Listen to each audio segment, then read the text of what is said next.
তুমি জেনে শুনে কেন জানি, জেনে শুনে কেন জানি সুদের টাকা খাও।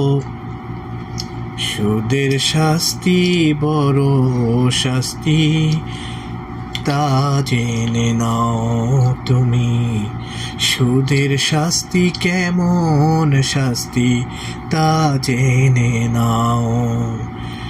সর্বনিম্ন সুদের শাস্তি জানো তুমি কি? ভাই কি শাস্তি সুদের বলেন তো? সুদের শাস্তি তো অনেক বড়, কিন্তু সুদ করা আর মায়ের সাথে জেনা করা সমান অপরাধ। এমন কাজটি কেউ কি ভাই করতে জানি পারে? সুদ খাওয়া থেকে সবাই বিরত যে